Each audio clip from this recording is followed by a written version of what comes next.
नमस्कार दोस्तों, आपका हमारे YouTube चैनल में स्वागत है। सभी दर्शकों को जय श्री कृष्णा।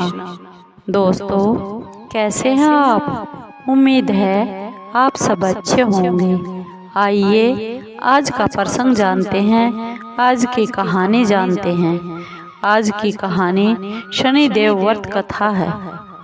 उससे पहले अगर आप हमारे चैनल पर नए हैं तो प्लीज़ चैनल को सब्सक्राइब जरूर कर लीजिए और बेल आइकन को जरूर दबा लीजिए ताकि आप तक हमारे सारे नोटिफिकेशन पहुंच सके। दोस्तों, आपका एक भी सब्सक्राइब हमारे लिए बेहद मायने रखता है। आइए आज की ये ज्ञानवर्धक और प्रेरणादायक कहानी है जो शनिदेव की है। दोस्तों, अगर शनिदेव की साढ़े साथी या फिर ढैया किसी पर चल रहा है तो आप ये शनिदेव की कथा और व्रत जरूर करें ताकि आप साढ़े साथी और ढैया से के दुष्प्रभाव से बचे रहेंगे। दोस्तों, चलिए जानते हैं शनिवार व्रत की कथा और व्रत रखने से क्या लाभ है और जिसे पढ़ना बहुत ही शुभ फलदायी होता है। दोस्तों, एक बार की बात है, सभी नवग्रहों मंगल, चंद्र, बुध, बृहस्पति, सूर्य, शुक्र, शनि, राहु और केतु में झगड़ा हो गया कि इन सब में से कौन बड़ा है। सभी ग्रह आपस में लड़ाई करने लगे और कोई भी निर्णय नहीं हो पाया और वे देवराज इंद्र के पास इसका निर्णय करवाने के लिए पहुंच गए। देवराज इंद्र उन सब की बातें सुनकर बहुत घबरा गए और उन्होंने निर्णय करने में अपनी असमर्थता जता दी और कहने लगे, हे नवग्रहों, आपका न्याय करने में मैं असमर्थ हूँ। और इस समय धरती लोक पर राजा वीर विक्रमादित्य हैं, जो कि बहुत ही न्यायप्रिय राजा हैं। वे ही इस झगड़े का निर्णय कर सकते हैं कि आप सब में से कौन बड़ा है। सभी ग्रह एक साथ राजा वीर विक्रमादित्य के पास पहुंच गए और अपने झगड़े की सारी बात बता दी और साथ ही हम अपने निर्णय के लिए भी उनसे अनुरोध किया। राजा वीर विक्रमादित्य उनकी सारी बातें सुनकर बहुत चिंता से दुखी हुए, क्योंकि वे जानते थे कि जिस किसी को भी छोटा बताया गया वही ग्रह क्रोध कर उठेगा। तब राजा को एक उपाय सूझा। उन्होंने रजत, स्वर्ण, कांस्य, सीसा, पीतल, रांगा, जस्ता, अभ्रक और लोहों से 9 सिंहासन बनवा दिए और उन्हें इसी तरह लाइन से रखवा दिया।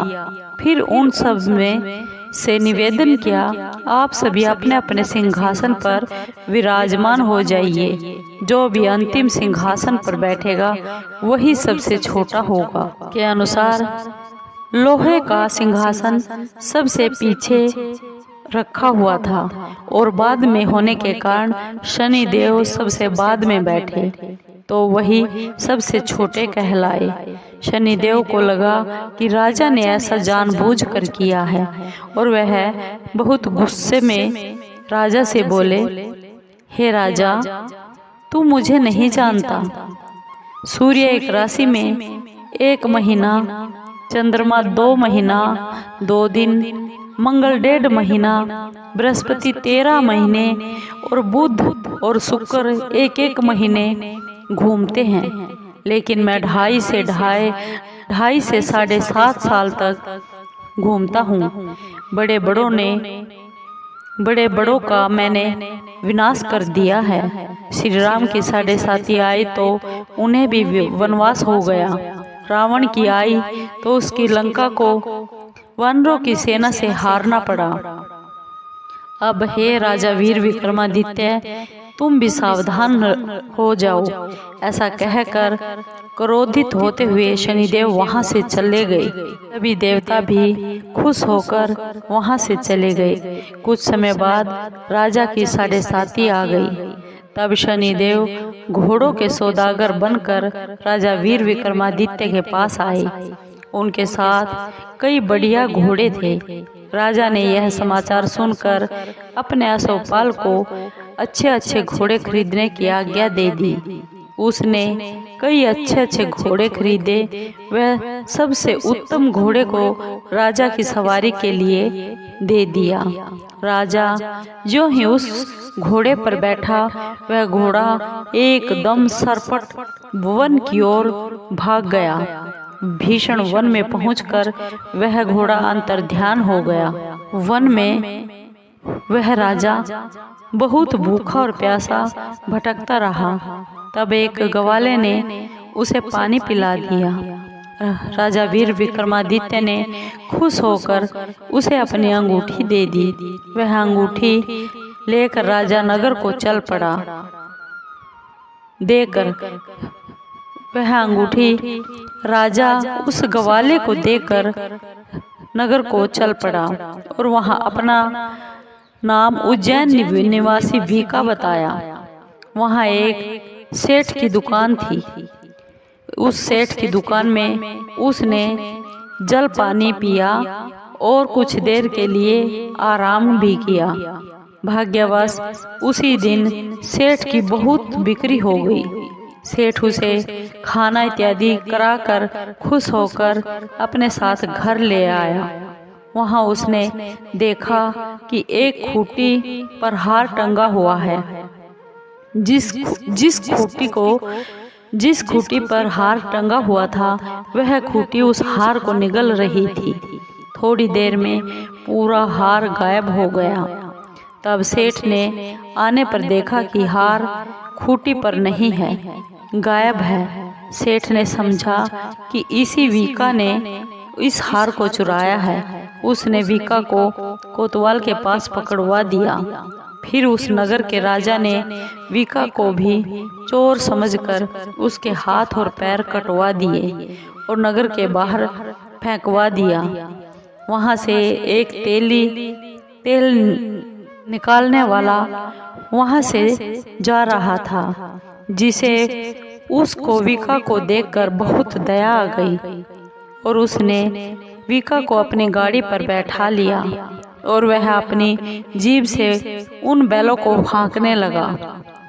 उस समय राजा के शनि दशा खत्म हो गई थी। बरसात की ऋतु आ गई। वर्षा ऋतु आने पर राजा मल्हार गाने लगा, जो कि वीका नाम से बताया था।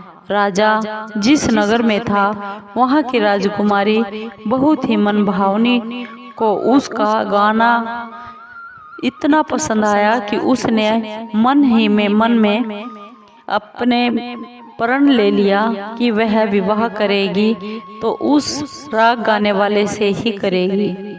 राजकुमारी ने दासी को राग गाने वाले को ढूंढने के लिए अपने पहरेदारों को भेजा और कहा कि ये राग गाने वाला कहीं भी हो, उसे ढूंढ कर लाओ। एक दासी ने बताया कि वह अपाहिज है, परंतु राजकुमारी नहीं मानी। अगले ही दिन से वह उठकर राजकुमारी अनशन पर बैठ गई। बोली कि अगर वह शादी करेगी तो सिर्फ उसी से करेगी, नहीं तो अविवाहित ही मर जाएगी। बहुत समझाने पर भी राजकुमारी मानी नहीं, तो राजा ने उस तेली को बुला लिया और विवाह की तैयारी करने को कहा। फिर उसका विवाह उस राजकुमारी से हो गया। फिर एक दिन राजा वीर विक्रमादित्य जो वीका था, वह सो रहा था और उसे स्वप्न में शनि देव ने दर्शन दिए और कहा, राजन, देखा तुमने मुझे सबके सामने छोटा बताकर कितना दुख झेला है। तब राजा ने उनसे माफी मांगी और उससे प्रार्थना करते हुए बोला कि हे शनिदेव, जैसा दुख तुमने मुझे दिया है कभी किसी और को नहीं देना। शनिदेव मान गए और बोले कि जो मेरी व्रत और कथा कहेगा उसे मेरी दशा में कोई भी दुख नहीं होगा। जो भी आदमी, जो भी व्यक्ति रोज मेरा ध्यान करेगा और चींटियों को आटा डालेगा, उसकी सभी मनोकामनाएं जीवन में पूर्ण होंगी। और शनिदेव ने राजा को हाथ पैर वापस कर दिए। वह हुई तो आँख खुली, और आँख खुलने पर राजकुमारी ने क्या देखा तो वह बहुत ही हैरान रह गई। विका ने उसे बताया कि वह उज्जैन का राजा वीर विक्रमादित्य है।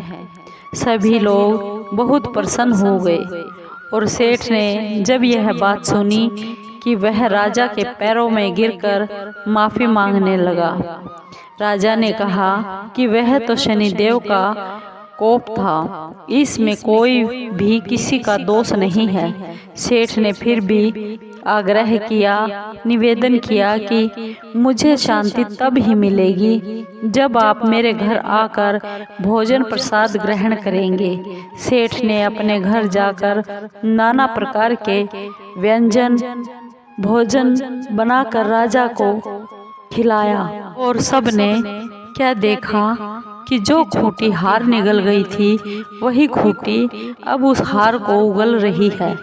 सेठ ने अनेक मोहरे देकर राजा का धन्यवाद किया। सेठ ने अपनी कन्या श्री कंवरी से राजा का विवाह करने का निवेदन भी किया।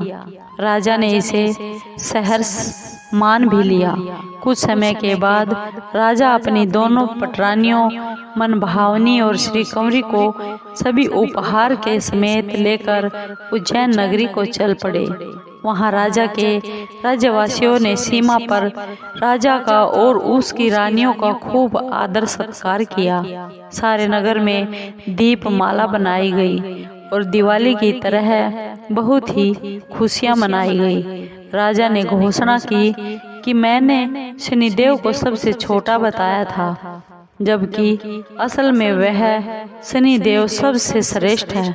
तब से सारे राज्य में शनिदेव की पूजा और कथा हर रोज हर शनिवार होने लगी। राजा, सारी प्रजा और खुशी से आनंद के साथ जीवन बिताने लगे। जो भी कोई शनिदेव की इस कथा को सुनता है या फिर पढ़ता है, उसके सभी दुख दूर हो जाते हैं। व्रत के दिन इस कथा को जरूर पढ़ना चाहिए। से आप साढ़े साथी और शनि के ढैये से मुक्ति पा सकते हैं, उसके दुखों से बाहर निकल सकते हैं। बोलो शनिदेव की जय। दोस्तों, आपको ये शनिदेव की कथा कैसी लगी? अगर आपको कोई कष्ट है या आप किसी परेशानी से दुखी हैं तो आप शनिदेव की कथा जरूर सुनिए और व्रत भी कीजिए, जिससे आपको दुखों से छुटकारा मिल सके। और अगर आपको ये कथा अच्छी